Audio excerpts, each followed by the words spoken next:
नमस्कार, मैं आस्था और आप देख रहे हैं बातें यूपी की। आइए शुरुआत करते हैं अपने खास कार्यक्रम यूपी दिस वीक की, पर उससे पहले नजरें हेडलाइंस पर। यूपी में लिफ्ट एक्ट हुआ पास, अब लिफ्ट का कराना होगा रजिस्ट्रेशन। जल जीवन मिशन में ईएमबी सॉफ्टवेयर से हुई 100% बिलिंग, ऐसा करने वाला पहला राज्य बना उत्तर प्रदेश। परीक्षा में नकल पर 10 साल की जेल, पास हुए लोक परीक्षा विधेयक 2024।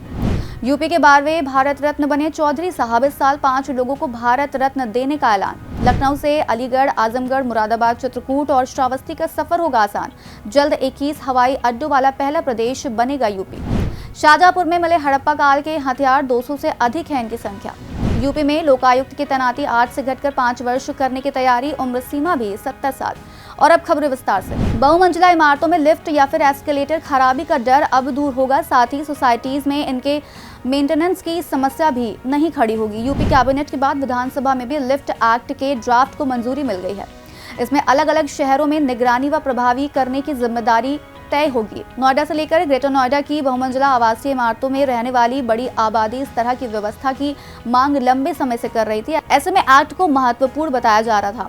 लिफ्ट एक्ट के तहत लिफ्ट का रजिस्ट्रेशन अनिवार्य कर दिया गया है। ये रजिस्ट्रेशन जो अपने नाम से करवाएगा, उसकी जिम्मेदारी लिफ्ट का एनुअल मेंटेनेंस कॉन्ट्रैक्ट कराने की होगी। मेंटेनेंस कराने के लिए जिस एजेंसी का चयन होगा, उस एजेंसी का भी रजिस्ट्रेशन होगा। यात्रियों की सुरक्षा के लिए ऑटोमेटिक डिवाइस लगवानी होगी। जोखिम बीमा और जांच की गाइडलाइन भी एक्ट में तय कर दी गई है।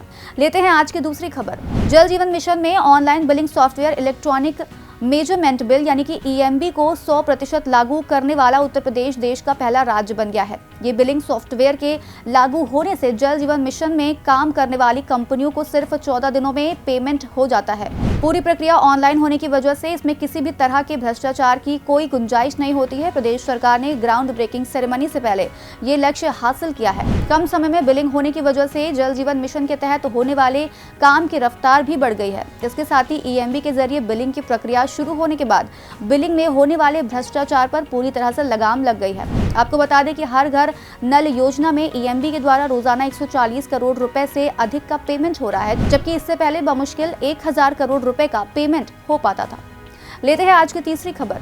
प्रतियोगी परीक्षाओं में गड़बड़ी और अनियमितताओं से सख्ती से निपटने के लिए लोक परीक्षा अनुचित साधन रोकथाम विधेयक 2024 संसद में पास हो गया। अब परीक्षा की शुचिता को भंग करने के अपराध के लिए नया कानून बनेगा। इसमें अनियमितता और गड़बड़ी पर अधिकतम 1 साल से 10 साल तक की जेल और 3 से 5 लाख रुपए तक के जुर्माने का प्रावधान हो सकता है। लोक परीक्षा विधेयक 2024 संसद में पेश किया गया था, जो कि बीते दिनों पास भी हो गया है। केंद्रीय मंत्रिमंडल ने हाल ही में इस विधेयक को मंजूरी दी थी।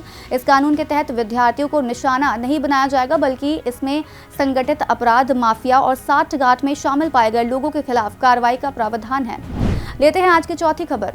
पूर्व प्रधानमंत्री, गृह मंत्री व उत्तर प्रदेश के 2 बार मुख्यमंत्री रहे चौधरी चरण सिंह यूपी के 12वें भारत रत्न हो गए हैं। यूपी से पीएम बनने के बाद भारत रत्न पाने वाले वह छठे नेता हैं। उन्हें ये सम्मान मरणोपरांत मिला है। खास बात यह है कि देश व प्रदेश को नेतृत्व देने वाले चौधरी साहब को भारत रत्न के लिए लंबा इंतजार करना पड़ा। मूल रूप से नूरपुर हापुड़ निवासी चौधरी चरण सिंह पहली बार छपरौली से 1937 में निर्वाचित हुए थे। वह यहाँ से 6 बार विधायक रहे। 1952 में वह उत्तर प्रदेश के राजस्व मंत्री बने और उन्होंने जमींदारी उन्मूलन व भूमि सुधार एक्ट लागू किया।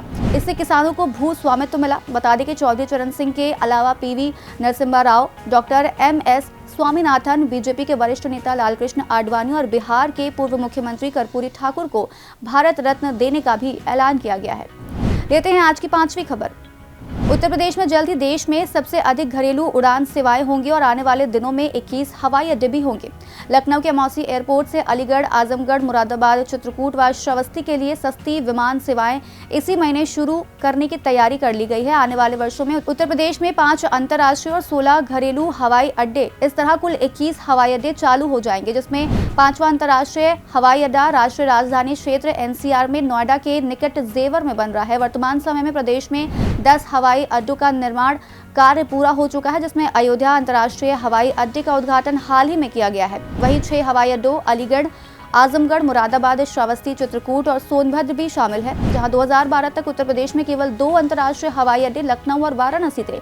कुशीनगर में तीसरा अंतर्राष्ट्रीय हवाई अड्डा 2021 में चालू हुआ। 5वां अंतर्राष्ट्रीय हवाई अड्डा राष्ट्रीय राजधानी क्षेत्र नोएडा के निकट जेवर में बन रहा है। लेते हैं आज की अगली खबर।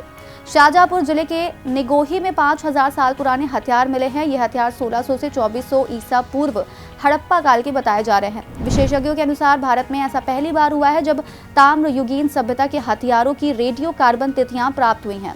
लखनऊ के Indian journal of archaeology, Birbal Sahni institute of paleo sciences और शहजाद राय रिसर्च इंस्टीट्यूट बागपत की ओर से किए गए शोध में बताया गया है कि अध्ययन में इन अवशेषों की कार्बन तिथियां 3610 से लेकर 4328 कैलिब्रेटेड बीपी तक पाई गई हैं। बता दें कि इन हथियार तिथियों का अध्ययन भारत में नहीं होता है, इसलिए इनका अध्ययन हंगरी में करवाया गया है। लेते हैं आज की 7वीं और आखिरी खबर। उत्तर प्रदेश के मुख्यमंत्री योगी आदित्यनाथ ने लोकायुक्त नियुक्ति को लेकर नियमावली में संशोधन किया है। भाजपा सरकार ने राज्य विधानसभा में उत्तर प्रदेश लोकायुक्त और उप लोकायुक्त संशोधन विधेयक 2024 पेश किया। इसमें भ्रष्टाचार विरोधी लोकपाल की शर्तों को संशोधित किया गया है। अभी लोकायुक्त और उप लोकायुक्त की नियुक्ति 8 वर्ष के लिए होती है, इसे घटाकर 5 साल करने का निर्णय लिया गया है। लोकायुक्त के पद पर 70 वर्ष की आयु तक अधिकारी नियुक्त रह सकेंगे। इस पद पर 5 वर्ष या फिर 70 साल की आयु पूरी करने तक के लिए नियुक्ति की शर्त निर्धारित की गई है। अब लगे हाथ एक नजर डाल लेते हैं देश दुनिया की कुछ अन्य अहम खबरों पर।